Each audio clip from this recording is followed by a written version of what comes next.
So we're going to go ahead and show you just how to prime the lashes. So you really don't need a lot of primer. I like to use 2 Microswab brushes. And just the tiniest little bit of primer I put on the 1 micro brush. And then so that I put the lid, of course, right away on the container. And then what you want to do is just touch these 2 together and see how it absorbs the primer. You hardly need any at all. But this is one step that I think really helps with retention, is making sure you give the client first a lash bath and then prime the lashes.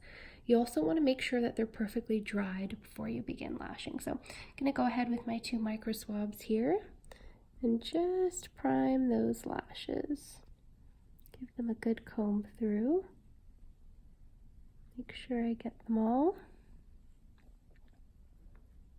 Now there's not much primer on here, so the lashes don't appear wet, but we still do want to give them a little bit of time to dry before we go ahead with our application of lashes.